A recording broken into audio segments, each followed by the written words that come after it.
On today's edition of the show, we are going to break down the Florida Panthers' 3-1 loss against the Boston Bruins in Game 1. We're going to discuss, was this a missed opportunity for the Florida Panthers as they drop the first game of the 7-game series?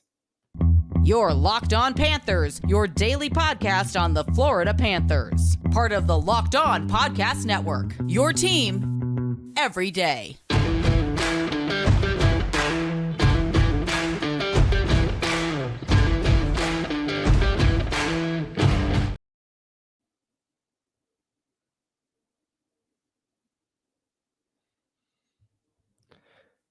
And welcome into this Tuesday, April 18th edition of the Locked On Florida Panthers podcast, part of the Locked On Podcast Network, where it's your team every day. Thank you for making the Locked On Florida Panthers podcast your first listen of the day. I'm Armando Velez. You can follow me on Twitter at Monoman12. Follow the show account on Twitter at LO_FLA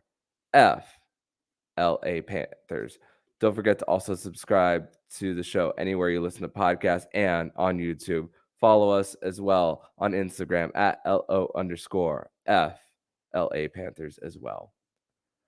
So the Florida Panthers, they dropped this first game of this 7-game series against the Boston Bruins. This is always going to be a big task for the Florida Panthers coming into this series. Of course, no home ice advantage against the best regular season team of all time. And boy, did the Boston Bruins prove themselves in Game 1 of this 7-game series. And this will be a great time to bring in my guest on the show. It is a very familiar voice, one of the OGs of the Locked On Florida Panthers podcast, is one of the former hosts of the show, Josh Luecht. Josh, welcome back to Locked On Panthers. Oh, thanks, man. I'm so excited to be here and talking about this game, though it wasn't a really great game for the Panthers, but happy to be back on the show and to talk about this with you today on a beautiful Tuesday morning. Yeah, great to be chatting with you as well. And let's just start off with this one for the Florida Panthers. Of course, with coming into this series, of course, Alex Lyon being the hot hand for the Cats going into this one. We knew he was going to be the Game 1 starter. We knew all the rumblings of a possible bug going around the Boston Bruins locker room, with Patrice Bergeron being a game time decision in the morning. Possibly Linus Ullmark was also a game time decision, but Ullmark ends up playing for this one. Patrice Bergeron's not. Of course, Pavel Zacha going from third line center to the first line. And this was a big opportunity for the Florida Panthers to take advantage. I mean, the Panthers put the intimidation factor early. I mean, you saw Matthew Tkachuk putting a big hit on Brad Marchand early on, but even though the Panthers went to the box twice in the first period, I mean, the Florida Panthers, they didn't give up their first 5-on-5 shot 10 minutes in. But I feel in this one, Josh, that it was a lot of quantity for the Panthers, but it was not a lot of quality. I mean, the Panthers weren't getting up in the rush at all in this game for them. And the Lion King, I mean, multiple times it was him stopping the rushes for the Boston Bruins. I mean, we saw one where Radko Gudas was overcommitting on a hit that led to a 2-on-1. Even Gus Forsling being stripped, and then David Pastrnak being tripped. Whether we want to argue whether that was a trip on Ekblad, but Lyon was coming up big early for the Cats. But I also felt like the shots that they were putting up, it was very perimeter based for the Panthers. What do you think about really the first 20 to 30 minutes for the Panthers? Yeah, I mean, I think the Panthers played a really good game coming out of the gate, the way that they wanted to play, really up-tempo. Like you said, big hit by Tkachuk on Marchand. Obviously, Alex Lyon looked amazing. I thought he played really well. In fact, I think he played really well the whole game. I think even with the shot that he kind of took off the glove and missed, I think he played above and beyond what you could expect him to do in that situation. But I think the real problem is that what you kind of identified here at the beginning, quality of shots. The numbers don't matter. It's about the quality of scoring chances. And that's really what I think the last 3 seasons the Panthers have really battled is they consistently get shots on net. You think about the Keith Yandel era of the Florida Panthers, just celebrating the fact that they got lots and lots and lots of shots on net. But I think a game moment, I think it was in the second period, that really defines this for me is Colin White comes in all alone on the goaltender after picking off a pass and just cranks up a slap shot on Ullmark and doesn't even try to make a move. And it's like, this is not going to get it done in the playoffs. I think about this last summer when Paul Maurice was hired to be the coach of the Florida Panthers. And one of the major messages that we were given, not just given by the PR team, but we were given by Paul Maurice himself, was that the difference between Paul Maurice coached Florida Panthers and Andrew Burnett coached Florida Panthers was that Paul Maurice was going to teach this team how to play playoff hockey. The whole regular season, they were going to play like it was the playoffs, so that when they got to the playoffs, playing at this pace would be normal for them.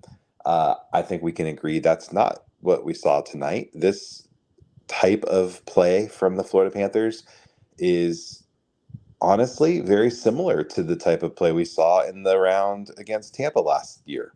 A lot of outside shots, no one driving to the net with the exception of Tkachuk. And he's the only one, he's the only one really doing that. There were so many opportunities to make a shot, to cut into the net that became errant passes and weird, stylized off the board, bank shots and things like that. And that's just not how you win in the playoffs. And I think that's where the Panthers have to figure it out. They have to figure out how to play a more in-your-face style of hockey, which is the thing that we were told we were going to do this year, and so it's a little frustrating from that angle. And then I think the biggest issue with this game, to be honest with you, is the fact that there was pretty much 90% of the game where I forgot Aleksander Barkov was on the Florida Panthers. He didn't do anything. Didn't get a shot on goal. Didn't get a shot on goal, barely made a pass. I mean, obviously he did a little bit, but nothing that looked lethal. And the reality is, this was an opportunity for them to have a game where Barkov did not have to match up against Patrice Bergeron. And he wasted that opportunity. And this has been and is going to continue to be an issue in the legacy of the Florida Panthers, that Aleksander Barkov has not shown up when it mattered in the playoffs. And I hate to say that because I love the guy. I think he's an awesome player. I know everybody wants to talk about how he's a complete package and he's the most underrated player in the NHL and all these things. But the truth is, like, the playoffs are what matters. And Barkov didn't show up when it mattered tonight. Now, can he turn that around? Yeah. I mean, I think a great suggestion would be to try to mix up the lines a little bit. I think maybe you put Tkachuk with Barkov and Verhaeghe and see if you can get that line driving or something like that. But as of right now, this effort's not going to be good enough. And this is a hard task. Boston's a really good team. But, the whole game, it didn't look like Boston was that much better than us. It really just looked like they were playing a little bit smarter. And that's on coaching. And that has to be adjusted. Yeah, and that's taking advantage of the opportunities that the Florida Panthers give them with a little bit of sloppiness in the neutral zone, and even when they're pinching in the offensive zone as well. And also, let's talk about the power play goal that the Boston Bruins did score off a rebound. Mark Stahl goes towards the puck instead of staying back. And Bertuzzi, what a great place! What a great play by Tyler Bertuzzi to get it to David Pastrnak into the open net as well. And that play by that you were talking about with Colin White and Giovanni Smith jamming right at it. It was right before Brad Marchand took it up the ice and made it 2-0. So that play that you were talking about was an opportunity to make it tied 1-1 at the time, and what a difference that would have made it just in this game alone, and the feeling you're going back to the bench when things settling down. But the Panthers didn't get that settling down moment in this game. Yeah, they didn't get a chance because they didn't let themselves have a chance. And that's where, teams that win big playoff moments are teams that play smart, disciplined hockey. And, cranking up a slap shot from the dot in a playoff game on a goalie who's like one of the best of all time record wise.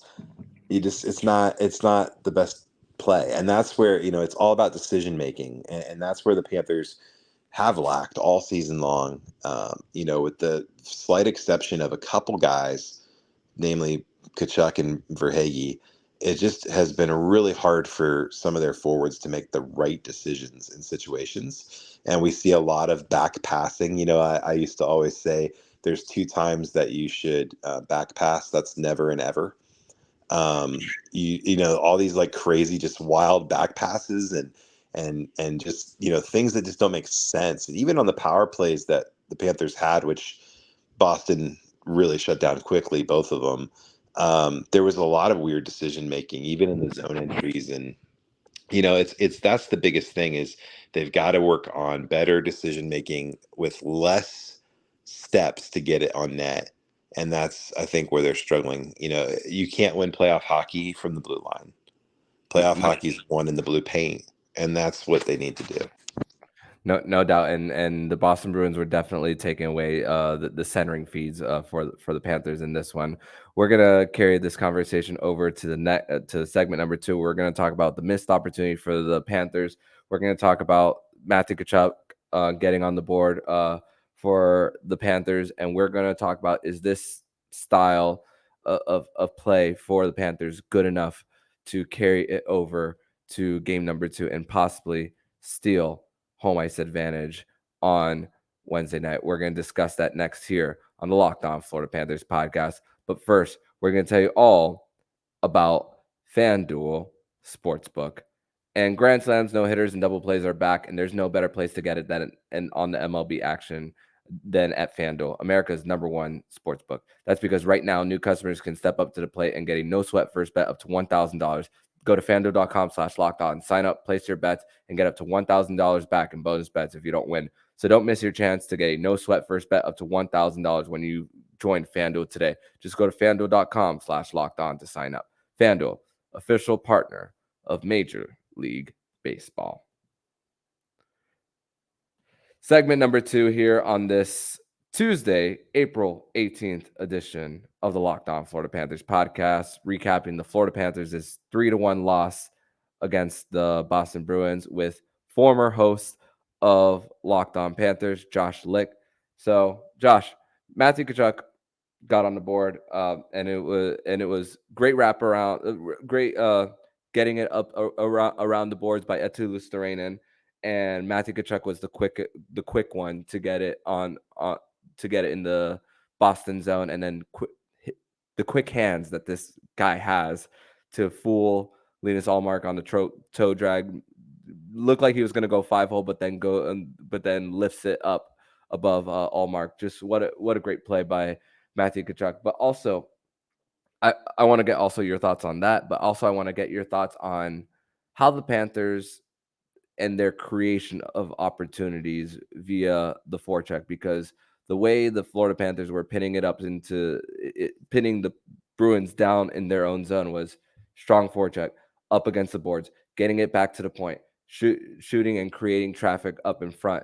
But again, we talk about that the slot area that the Panthers have not gone down low there, and even after the game, the guys were talking about how they think they could match up well against this Boston Bruins team. Do you think that this is something that the Panthers can continue in for the rest of this series?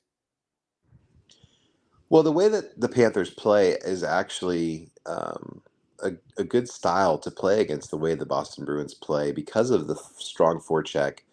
The problem is, like, if you forecheck but you don't do anything with it, it's not really very effective. And that's where we've seen the Panthers in this game over and over again come in strong on the forecheck, gain the puck possession, and then just give it away. Hey, I got the puck up. Let me just give it to a Bruins player. The dump and chase style of hockey is definitely not my favorite, particularly. I know that's, kind of where they've landed in this last year with Paul Maurice. It's definitely a Maurice style. But I think, if you're good at dump and chase, the whole point is to get possession of the puck. When it doesn't make sense to dump and chase is when there's like 20 seconds left in the game and you've pulled your goalie and you're just going to go ahead and fire the puck down the wall to try to chase it and get possession. Like there comes a point where you have to say, okay, I have the puck now. Now, instead of trying to win the battle, I need to turn and try to get to the goal. And that's where I think the Panthers have really struggled. They're trying to make one or too many, sometimes three too many passes. And those are ultimately leading to turnovers, and Boston could take it back the other way. So it's just about smart, like we mentioned in the first segment, smart decisions with the puck. And that's where I think if they play the forecheck game well, but then they turn around and make smart decisions with the puck, we're going to see results. As far as Matthew Tkachuk goes, yeah, he's really good at hockey. Yeah. He's, that's a great goal from him. That's what the Panthers need more of. I know it's hard to get those insanely perfect slot passes against this Boston Bruins defense, particularly Hampus Lindholm and Charlie McAvoy and all these guys. But at the same time, you don't always have to have that perfect feed to the center. Sometimes it's just taking the puck and driving into the net. That's what Matthew Tkachuk does. And I hope other players see that and maybe, they see an opportunity. I've seen Verhaeghe be that guy in the past. I've seen other guys step up, and that's what they need. They need guys to drive in on the net and play that style of hockey if they want to win. Also, something worth noting is that the Panthers, through the first 30 minutes of this game, allowed 10 shots on goal to the Boston Bruins, and 6 of them being at even strength. And then the Boston Bruins finished with 29 on the night. And there was a big stretch in that third period where after the third minute of the game, that's when the Boston Bruins were really starting to lock it down, just chipping it out of their own zone, denying zone entries for the Panthers as well. And the power play, 2 opportunities for the Panthers on the night, but just the slow passing as well, and the Bruins' ability to take away passing lanes and getting it up the boards to just have a quick clear. That's another problem. Even on the 6-on-5 towards the end of the game, the Panthers were just struggling to just gain the zone as well on the 6-on-5. And that when you're going up against the top penalty killing unit in the league, it's just that overall, when you just can't get an open shooting lane, it's just really frustrating. What did you think of the power play tonight, Josh? Yeah, it looked like a Panther power play. We it's been an issue. It's been an issue for a couple seasons, and there's been times where it's better and times where it's not. But like the reality is the zone entry scheme that the Panthers have used for a while, it's hit or miss. Sometimes it works, sometimes it doesn't. Good teams like Boston know how to shut down. They're not fooled by a change of speed when coming in over the blue line. And I know that's the point. You see it all the time when they come in to about center ice and then they drop it back to the trailing offender and he comes up and then tries to chip it into the wall for the pass to come in. And, you can only do that a couple times before teams pick up on it. Other teams have coaches that are smart and they look and they watch video and they know that that's what we're going to do. And so the Panthers really have to work on those zone entries on the power play because you can't set up to try to score if you are constantly having to go chase the puck out from your own end and bring it back. And I think the other thing is, again, this comes down to decision making. There's lots of opportunities on the power play where they could shoot the puck and instead constantly bringing it back to the point does not help. I said it earlier, you don't win playoff games from the blue line, you win them in the blue paint. And the reality is that, as good as Ekblad and Montour have been this season, you don't see a lot of from the blue line goals in the playoffs in the National Hockey League. You just don't. There has to be, better shots off the half wall at the dots. There just has to be better decision making with that. And, that's where we're at. The Panthers don't have a lot of talented long range sniping players. That's just not who they are. And so as a power play unit, they just need to figure out how to adjust. And this is, again, it comes down to coaching. There just needs to be some strong coaching on the power play to get that puck down low, plant Tkachuk right in front of Linus Ullmark. I don't know. We didn't really see that at all on the power play tonight. That's where Tkachuk is really good. It kind of seems to me, you tell me if you think this is right, but it seems to me like in the regular season, the plan was for Tkachuk to play as a perimeter shooter in the first unit of the power play. And then on the second unit of the power play to get in front of the net and kind of play that, what we would call the Hornquist role, from previous seasons. I think they should try to do that a little bit earlier and get him in front of Ullmark. What do you think about that? I mean, if you have him and Reinhart right there, as someone who overwhelms them, then yeah, unless your plan is still to have Reinhart in that bumper position and then Tkachuk staying down low, so that you could take the peripherals away from Ullmark. I think that's the point in general. I mean, and speaking of peripherals, I mean, peripherals is the reason why Alex Lyon gave up that third goal. It was right on his pad and just got out of sight of his goal mask as well. So I think that's the purpose of having Tkachuk back there to just take away the peripherals, so that if there's a centering feed, Ullmark is slow to get right on the top of that crease. So if he's and he averages the most passes from the trapezoid in the entire league, and it's worked.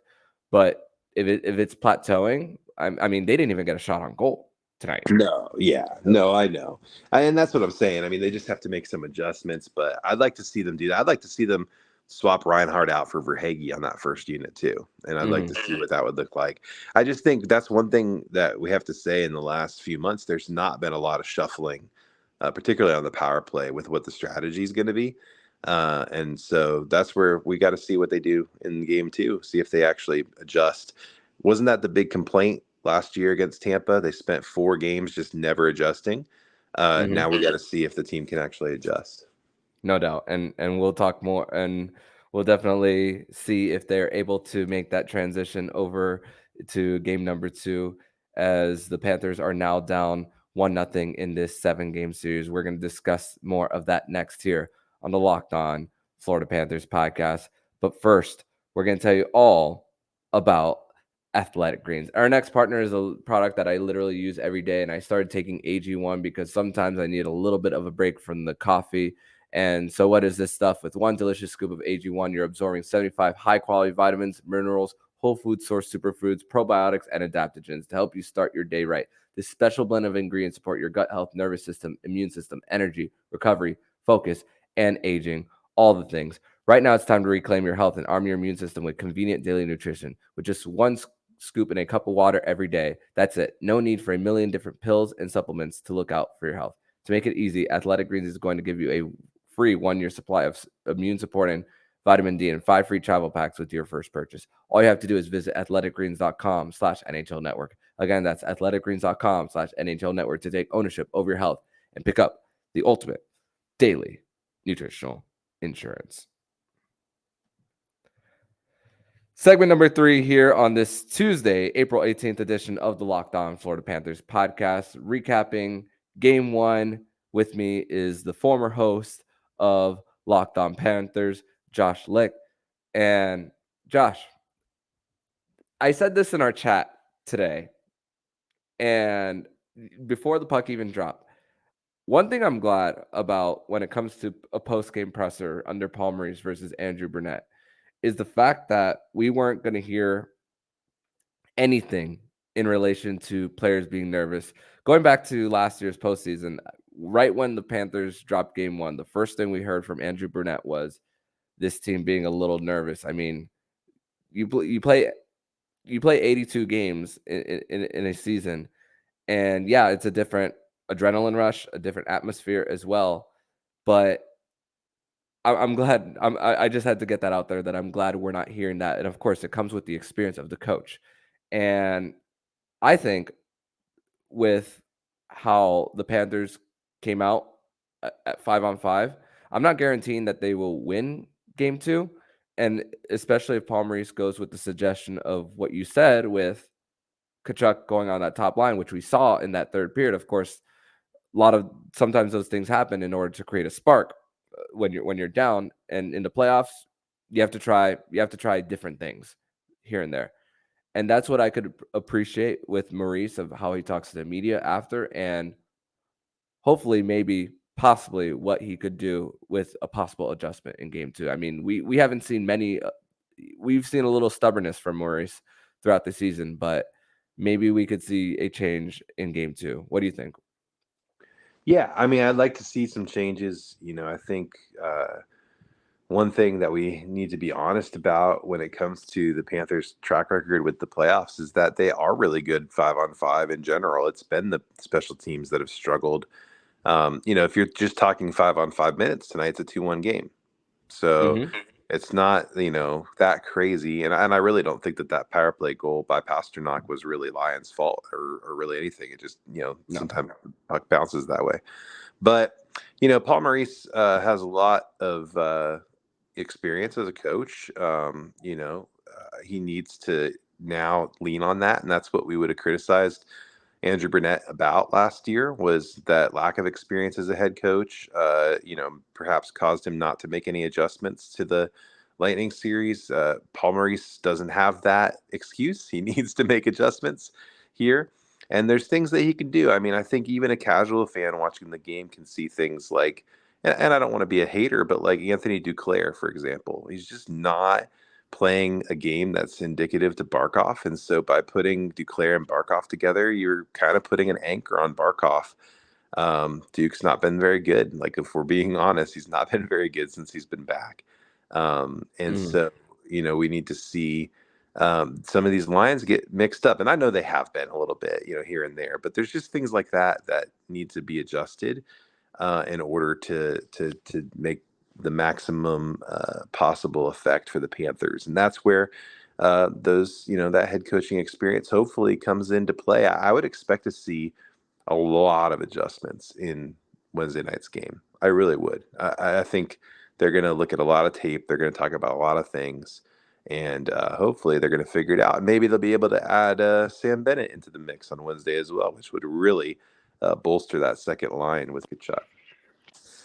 Yeah, I thought the way Paul Maurice spoke about Sam Bennett, said that he might need like 1 or 2 more skates before coming in, something like that. They tweeted that this morning. So I'm not necessarily counting on Sam Bennett to be back in game 2, but he is with the team. He is traveling. You just never know if this is a little bit of gamesmanship from Paul Maurice. And of course, look what happened. I know they went on a 6-1-1 run towards the last 8 games of the season to get to this point. But look how long it took the Florida Panthers to adjust of life without Sam Bennett, losing 4 straight after that. And of course, Reinhart being on that third line, who Lundell thrives with too. So it's an opportunity. It's not saying, I'm not saying that the Panthers are gonna explode out of the gates with Sam Bennett being there, and all of a sudden things are going to be neutralized with the Boston Bruins. I mean, again, the Bruins were without Patrice Bergeron tonight, and there was a switch between Zacha and Krejci. Krejci went up on that top line later in the game as well. There was a little bit of a switch there. So it's I know Bennett's not at the same level of Patrice Bergeron, not saying that whatsoever, but it was a missed opportunity. But at the same time, your best physical forward, as far as Bennett, it's a plus if they're able to get him back at all in this series. Yeah, I agree. I think Bennett can bring a little bit more grit than maybe some other guys have. And he's a great player, and he plays real well with Tkachuk. And, we'll see how that all goes. Hopefully he can come back Wednesday, if not, maybe Friday. But we need to see those adjustments happen. And that's where Coach Maurice just really needs to come back with some video work and everything with the team. That, the day off tomorrow to kind of go through all of that, and hopefully, they could just make those adjustments. And that's where we're really going to have to put our eyes on that in the first 5 minutes of game 2. I think we'll know if those adjustments have been made or not. No doubt. And that is a perfect way to end this post-game edition of the Locked On Florida Panthers podcast. So, Josh, I want to thank you so much for coming back on the show and chatting Panthers hockey, as unfortunately the Panthers did not pick up a win tonight, as they dropped game 1 of this 4-game series by a final score of 3-1 at the TD Garden. Tell everybody where they can follow you online. Yeah, you can follow me on Twitter at Josh Loves Hockey. And thanks for having me on. I appreciate it. Happy to jump on and talk Panthers, and maybe we'll talk again during this playoff series. I'm definitely hoping so. So, Josh, thank you so much as always, and hope to see you soon. Thanks. And if you like what you're hearing, please subscribe to the podcast to be notified every single time the Locked On Florida Panthers podcast jumps into your podcast feed. Don't forget to also subscribe to the other shows on the Locked On NHL network, including Locked On NHL, Locked On Fantasy Hockey with Flip Livingstone and Steele Roden, and Locked On NHL Prospects. Thank you for making the Locked On Florida Panthers podcast your first listen of the day. And for everydayers, make on tomorrow's edition of the Locked On Florida Panthers podcast, it will be a Winans Wednesday edition of the show, where Jacob Winans will be coming back and we'll be discussing all of our thoughts coming from game 1, practice, and what the Florida Panthers will need to do to get a win in game 2. So make sure to come back tomorrow for tomorrow's edition as we discuss with Jacob Winans on the show. Thank you as always for listening. So I'm Armando Velez with Josh Luecht, and you've been listening to the Locked On Florida Panthers podcast, part of the Locked On Podcast Network, where it's your team every day.